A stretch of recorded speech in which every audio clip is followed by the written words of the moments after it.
এর পিছনে কারণ কি, হুকুমটা কোথায় থেকে আসছে? এই মাদ্রাসা আলিয়া চৌকবাজার কুমিল্লা, মাদ্রাসা আলিয়া কুমিল্লা যিনি সাবেক প্রিন্সিপাল ছিলেন, আমার পরম শ্রদ্ধেয় উস্তাদজি হযরতুল আল্লামা আলী হুসাইন রাহমাতুল্লাহ, তিনি প্রিন্সিপাল দায়িত্ব নেওয়ার পর 1973 বা 74 সালের দিকে সর্বপ্রথম ঈদ-ই মিলাদুন নবী সাল্লাল্লাহু তাআলা আলাইহি ওয়াসাল্লামের নূরানী মাহফিলে যখন উদ্যোগ নিলেন, সেটা সর্বপ্রথম যিনি উৎসাহ উদ্দীপনায় প্রিন্সিপাল সাহেব হুজুরকে সামনে এগিয়ে নিয়ে আসলেন, তিনি হলেন হযরত নবী বখশ রাহমাতুল্লাহ আওলাদ। আলহামদুলিল্লাহ, হযরত প্রিন্সিপাল সাহেব হুজুর দুনিয়ায় নেই। হুজুর কিবলা আমার উস্তাদ, তাফসীরে বাইতুল শরীফের উস্তাদ। তিনি যখন আমাকে কোনো হুকুম করতে করার চেষ্টা করতেন, তিনার পরবর্তী সময়ে আমার ইসলামধন্য মাওলানা আব্দুল মতিন রাহমাতুল্লাহ, তিনি প্রিন্সিপালের দায়িত্ব পালন করতেছিলেন। আল্লাহ পাকের হুকুম, তিনি যে স্বল্প সময়ে আমাদেরকে সুখসাগরে ভাসিয়ে দারুল বাকায় চলে যাবেন, এটা আমাদের জানা ছিল না। কেননা আপনি যত গুণী জ্ঞানী, গুণী বৈজ্ঞানিক সায়েন্টিস্ট হন না কেন, পরবর্তী মুহূর্তে আপনার আমার জন্য কি বহন করে আসতেছে আপনার আমার জানা নেই। তিনার ইন্তেকালের পরপরই আমার জানা মতো পূর্ববঙ্গের মুহাদ্দিস জগতের উজ্জ্বল নক্ষত্র, আমার অতীব স্নেহের, যাকে আমি ছোট ভাই প্রতিষ্ঠিত করি, যিনি মাদ্রাসা আলিয়া কুমিল্লার সাবেক হেড মুহাদ্দিস হযরতুল আল্লামা গোলাম মুস্তাফা শাহ সাহেব, বর্তমান যিনি মাদ্রাসা আলিয়া কুমিল্লার প্রিন্সিপালের দায়িত্ব পালন করতেছেন, তিনি যখন আমাকে বললেন, হুজুর আপনাকে পহেলা মে আমাদের কুমিল্লা জেলা আহলুস সুন্নাত ওয়াল জামাত কর্তৃক যে অধিবেশন হবে সেখানে আমরা চাই। আমি কিন্তু অনেক দূরের যাত্রী, আর সাফারু কিতাবাতুম মিনান নিরান, ভ্রমণ আগুনের টুকরা বিশেষ। এরপরেও আমি হযরত প্রিন্সিপাল সাহেব হুজুর আমার উস্তাদ যে চেয়ারে বসতেন, গোলাম মুস্তাফা শাহ সাহেব আজকে সেই চেয়ারে অধিষ্ঠিত। বলুন আলহামদুলিল্লাহ। আমি সেই চেয়ারের দিকে তাকিয়ে আমি তো হুকুম মনে করি আপনাদের খেদমতে আমি অসুস্থ শরীর নিয়ে আসছি। এখানে আমার সমবয়সী, সম্ভবত আমার ভাই আলমগীর সাহেব, আমরা দুইজন, তিনি আমার বয়সে ছোট হবে। সর্বপ্রথম ঈদ-ই মিলাদুন নবী সাল্লাল্লাহু তাআলা আলাইহি ওয়াসাল্লামের মাহফিল ঐতিহাসিক কুমিল্লা টাউন হল ময়দানে আজম খান জুয়েলার্স, কুমিল্লা শহরে তৎকালীন আমলের শ্রেষ্ঠ ধনী শিল্পপতি, সেখানে গেলাম, 50 টাকা নজরানা পেলাম। আলহামদুলিল্লাহ। সেই সময় আমার 7 টাকা করে শরীর।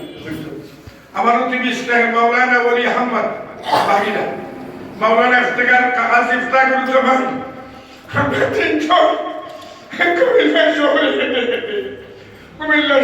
হেঁটে ঈদ-ই মিলাদুন নবী সাল্লাল্লাহু তাআলা আলাইহি ওয়াসাল্লামের দাওয়াত দিয়েছি। সকালে বের কথা, আহলুস সুন্নাত ওয়াল জামাত যে নামটি অনেকে জীবনে নামটি শুনে নাই, জিজ্ঞাসা করেছে, উত্তর দিয়েছি। এইভাবে রাত 10টা 11টা পর্যন্ত সময় দিলাম। একদিন প্রিন্সিপাল সাহেব বলতেছেন, তোমরা রেস্ট নাও, তোমরা কাজ করবে, শরীরের দিকেও খেয়াল রাখবে। এইভাবে প্রায় মাস ব্যাপী খেদমতের পরে শহরের যারা গণ্যমান্য লোক ছিল, আমার ভাই আলমগীর সাহেব তখন যুবক ছিল, যুবকদের মধ্যে তার কথাই স্মরণ হয়, সে আমাদের সাথে ছিল। সেই ধারাবাহিকতায় এই কুমিল্লা জেলার আহলুস সুন্নাত ওয়াল জামাতের যে অবস্থান আজ হতে প্রায় বহু বছর পূর্ব থেকেই ইনশাআল্লাহ তার অবস্থান মানে খুবই প্রশংসনীয়। আলহামদুলিল্লাহ। যারা আপনারা এখানে আসছেন, আমার বয়সে এখানে কে বড় আমি জানি না, আমার বড় হচ্ছে এখানে, আমার বয়সে বড় আমি দেখতেছি না। যদি আবু সুফিয়ান জামাই বলি, এটা আমার অনেক জুনিয়র। আমি 65 ক্লাস 5 এ পড়ি। কোন ক্লাসে পড়ি? 65 ক্লাস 5 এ পড়ি, ঠিক না? কিন্তু আব্বা সাহেব, নানা সাহেব কেবলাদের সহবর্তী গিয়ে এলএম চর্চার একটা সুযোগ পেয়েছি। আমি সবচেয়ে বেশি খুশি হয়েছি, একতার বলে হল সবে বলিয়ান, আকাশে উড়ি একতার বলে হিসাবে বলিয়ান, একতার বলে হিসাবে বলিয়ান, আকাশে উড়িবে তবু বিজয় নিশান। ইমানের বলে হিসাবে বলিয়ান, আকাশে উড়িবে তবু বিজয় নিশান। ব্যক্তির জীবনের মহামূল্যবান সম্পদের নাম হলো ঈমান। আর ঈমানের দৃষ্টিকোণ থেকে, আকীদার দৃষ্টিকোণ থেকে আহলুস সুন্নাহ ওয়াল জামাতের পথমতকে লালন করা আমাদের ব্যক্তির জীবনে হলো ঈমানি দায়িত্ব। আর সাহাবায়ে কেরাম রিদওয়ানুল্লাহি তাআলা আলাইহিম আজমাইন তিনাদের মাঝে ইখতিলাফ ছিল, কিন্তু তিনাদের ইখতিলাফটা, তিনাদের ইজতিহাদটা যদিও গলতি হয়েছে কোন কোন বেলায়, সেটা সওয়াবের অন্তর্ভুক্ত একটা সওয়াব, আর পরিপূর্ণ হলে দুইটা সওয়াব। পিছনে কারণ কি? এই প্রসঙ্গে মুজাদ্দিদ আল ফিসালি রাহমাহুল্লাহ বর্ণনা করেন, তিনারা নফসে আম্মারা থেকে মুক্ত ছিল। তিনারা কি ছিল? নফসে আম্মারা থেকে মুক্ত ছিল।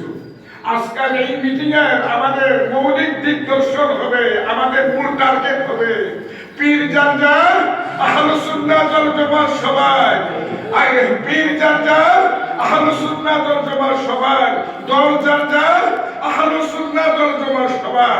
আমরা এই স্লোগানকে সামনে রেখে ভাই ভাই কাঁধে কাঁধ মিলিয়ে আপনার সাথে আত্মিক সুসম্পর্ক বজায় রেখে আমরা আহলুস সুন্নাহ ওয়াল জামাতের নেতৃত্ব দিব না, গোলামি করব।